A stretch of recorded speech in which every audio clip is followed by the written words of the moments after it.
Nggak apa-apa, wibain aja, masuk aja kok, biar kayak produk. Ya, nah, itu jadi biar itu, oke? Jadi hargalah perjuangan seseorang. Oh iya.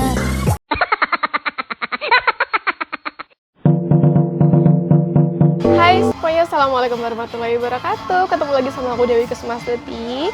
Dan di video YouTube aku kali ini, aku akan ngebahas tentang tips mengatur keuangan setelah menikah versi aku dan juga suami aku. Dan juga perlu diketahui bahwa aku membuat video ini berdasarkan kondisi keuangan aku sekarang.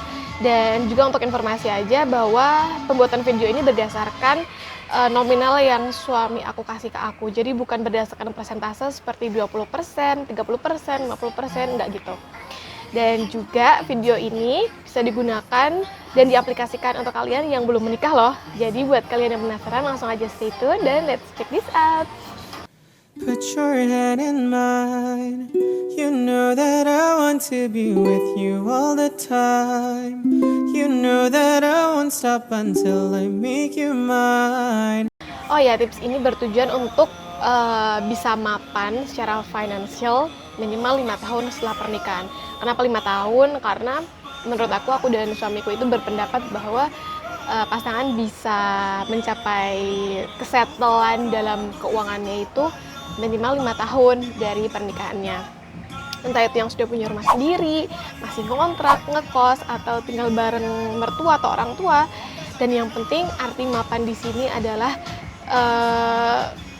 butuh, bukan mau. Jadi kalau kita butuh sesuatu apa, tak ada dananya gitu. Jadi yang aku maksud mapan dan mandiri itu tadi adalah keuangannya sudah stabil.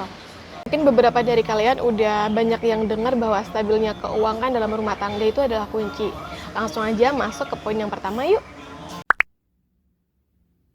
Poin pertama adalah mencatat pemasukan dan juga pengeluaran. Dalam kondisi keuangan aku dan juga suami aku sekarang, bahwa pemasukan itu masih di satu pintu. Jadi pemasukan hanya dari suamiku aja, karena di sini posisinya aku masih belum bekerja. Ya semoga kedepannya aku juga bisa bekerja dan juga bisa membantu ke depannya. Selain memang aku ingin bekerja juga, suami juga mendukung. Katanya biar aku bisa menghargai uang. Dan sekarang bukan berarti aku tidak menghargai uang, tapi agar bisa lebih menghargai uang. Meskipun nanti ke depannya mungkin bakal resign atau tetap bekerja, ya itu semuanya akan kembali lagi sama pilihan aku nanti gitu. Di awal aku dan suami aku sudah bersepakat bahwa 100% pemasukan dari suami aku akan dikasihin ke aku atau diberikan ke aku. Nah, meskipun nanti di tengah-tengah bakalan ada pembagian lagi. Contohnya adalah suami aku ngasih 5 juta, contohnya ya.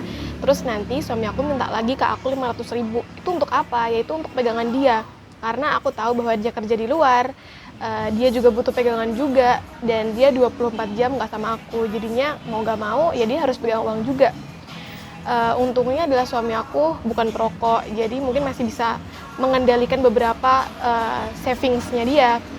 Dan untungnya dia juga tipe orang yang terbuka, jadi uangnya buat apa aja pasti dia bakalan cerita sama aku. Dan misalnya pun ada sisa, dia juga bakalan tabung untuk kepentingannya dia sendiri. Nah, sisanya uang tersebut aku yang kelola seutuhnya. Jadi misal untuk kebutuhan bayar listrik, air, terus kebutuhan lain seperti makan.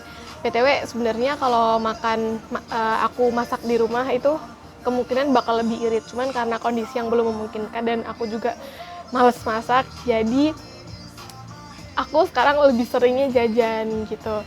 Dan masak pun itu cuman yang gampang-gampang aja, misal kayak sop atau goreng-gorengan gitu yang gak ribet. Dan for your information aja, aku tuh jajan sama suami aku tuh nggak setiap hari ya. Beli pun kadang cuman sayur, lauk yang murah-murah aja gitu, dan itu pun aku ada targetnya, misalnya seminggu 500.000 dan itu hanya untuk makan.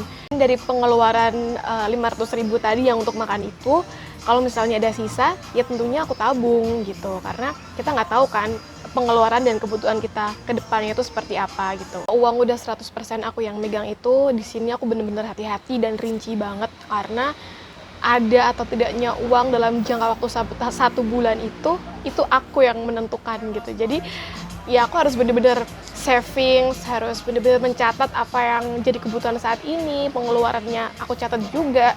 Jadi biar mencegah adanya minus dalam sistem keuangan rumah tangga. Tips selanjutnya adalah dana darurat. Nah, kenapa aku mencantumkan ini sebagai salah satu tips? Karena menurut aku ini sangat penting, karena kita hidup itu kita nggak tahu nih ke depannya bagaimana. Jadi menurut aku this is an important thing in financial. Jadi kalau misalnya ada apa-apa, misalnya amit-amit sakit atau ada kebutuhan mendesak yang memang saat itu juga harus dibayar, kayak misalnya kemarin aku masang PDAM di rumah dan itu baru, dan pemasangannya serta servisnya tuh membutuhkan biaya yang lumayan banget. Jadi mau nggak mau aku harus mengambil dana darurat itu. Dan juga contoh pembayaran wisuda kemarin. Terus kalau misalnya ada apa-apa yang hal-hal yang sifatnya tidak terduga. Cara savings dana darurat ini tuh versi aku adalah langsung ngeplot pemasukan pertama yang diberikan suami aku. Jadi misalnya suami aku ngasih 5 juta nih misal. Terus aku tabung untuk dana darurat 1 juta gitu. Jadi langsung dipotong. Jadi nggak nunggu nanti-nanti, karena takutnya kalau nanti-nanti uangnya keburu kepake dan akhirnya nggak jadi deh. Tips yang ketiga adalah pentingnya membuat tabungan di hari tua. Nah, kenapa ini sangat penting? Karena menurut aku, yang aku lihat fakta-faktanya di lapangan bahwa banyak dari beberapa orang yang sudah usia pernikahannya sudah berumur tuh kayak masih mengalami kesulitan secara finansial. Makanya di sini aku berpikir bahwa tabungan hari tua itu penting. Dan bagaimana cara ngeplotnya? Kalau versi aku adalah aku langsung memotong pemasukan dari suami aku yang dikasihin ke aku tadi. Misalnya suami aku ngasih 5 juta, dan pada saat itu langsung aku potong. Tapi berhubung sekarang kondisi keuangan aku dan suami aku yang terkadang masih belum settle, atau kadang masih naik turun, ya salah kan baru usia pernikahan, belum ada 1 tahun kan, makanya masih ya biasalah. Tapi menurut aku ini penting banget, dan mau nggak mau harus diadain gitu. Caranya dari mana? Caranya dari sisa-sisa uang yang dikasih suami aku tadi. Misalnya 5 juta tadi, terus aku ada target 500.000 buat seminggu. Misalnya di situ ada sisa 100.000, 200.000 atau 50.000, dan itu nantinya bakal masuk ke tabungan di hari tua gitu. Bedakan antara keinginan dan juga kebutuhan. Ini menurut aku hal yang paling sulit, karena di usia-usia aku dan juga usia suami aku sekarang tuh masih masih banyak keinginannya gitu. Kayak misalnya suami aku tuh dia tipe orang yang suka sama sepatu, topi, dan itu tuh harganya tahu sendiri lah ya, sepatu basket, terus topi new era gitu. Mending kalau cuma topi yang di Malioboro, ini beda. Terus kadang itu yang ngebikin jadi kayak banyak keinginan, tapi di sisi lain kebutuhan juga masih banyak gitu. Dan sedangkan kalau aku tuh lebih suka ke beli-beli make up, skincare, dan yang sifatnya perintilan-perintilan ala cewek. Dan untungnya aku tuh tipe cewek yang nggak begitu suka koleksi tas, sepatu yang branded gitu. Paling pun punya cuma 1-2 gitu, dan I think it's enough gitu. Dan cara aku dan suami aku untuk membedakan mana keinginan mana kebutuhan, kita dilihat dulu nih. Kalau misalnya kita mampu untuk membeli sesuatu yang kita ingin dan uangnya ada, atau bahkan ada sisa, ya udah beli. Tapi kalau misalnya nggak ada uangnya ngepres, ya nggak usah beli, ditahan dulu atau kita nabung untuk itu. Yang selanjutnya nggak kalah penting adalah komunikasi dan juga kepercayaan dengan pasangan. Kenapa ini penting? Karena kan rumah tangga itu kan berlandaskan dari 2 orang. Nah, itu perlu banget kepercayaan, kalau nggak nanti bakalan ada kecurigaan, terus bakalan menimbulkan divorce juga. Makanya untuk menanggulangi itu semua, gimana caranya kita biar bisa terbuka sama pasangan. Suami juga harus terbuka berapa pemasukan dia dalam sebulan, terus istri juga harus cerita dia pengeluarannya untuk apa aja dan kebutuhannya apa. Dan yang paling penting juga adalah lebih bagus lagi kalau pemasukan serta pengeluaran tadi ditulis di buku atau diketik, itu biar nantinya keduanya sama-sama tahu nih untuk apa aja gitu. Selanjutnya adalah membuka rekening khusus, dan dari awal juga aku sama suami aku udah menerapkan sistem ini. Tujuannya apa? Tujuannya adalah untuk menghindari antara dana yang masuk dan juga dana yang keluar. Karena kalau misalnya duit itu dicampur, nantinya pasti kalau kita pas ngecek terus isinya kok udah banyak, pastinya kita bakalan ada hasrat untuk yuk beli apa yuk gitu, dan itu yang kita hindari selama ini gitu. Dan saran aku untuk kalian yang pengen membuka tabungan atau rekening khusus ini, pilihlah bank-bank yang biaya administrasinya kecil. Biasanya itu yang tanpa tanpa ATM, terus tanpa aplikasi M-banking juga gitu. Dan menurut aku it's no problem, karena ya emang ini tujuannya untuk savings gitu. Dan ada yang juga yang bilang kenapa nggak celengan gitu kan. Sebenarnya juga bagus. Aku sendiri juga menerapkan nabung di rekening khusus tadi dan juga di celengan.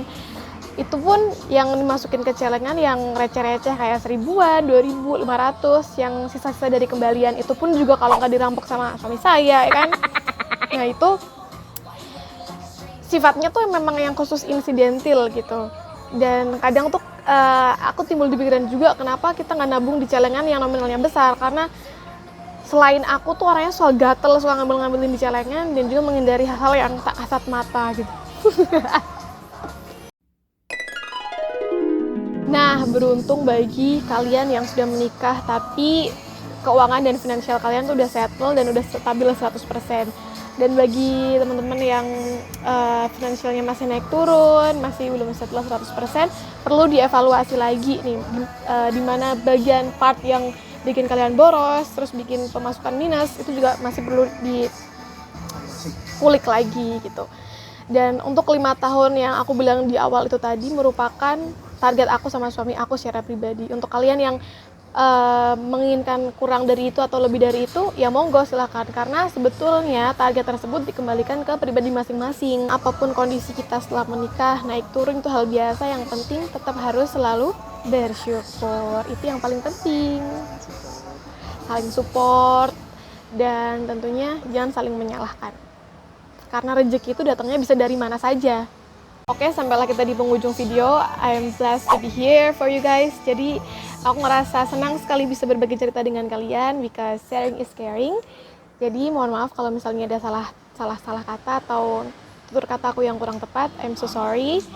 Dan aku masih ingin cerita-cerita lagi sama kalian di another video, oke? Jadi jangan lupa like, comment, dan subscribe. Terus aktifin tombol lonceng supaya tahu kalau aku bikin video lagi. Dadah, assalamualaikum warahmatullahi wabarakatuh semuanya.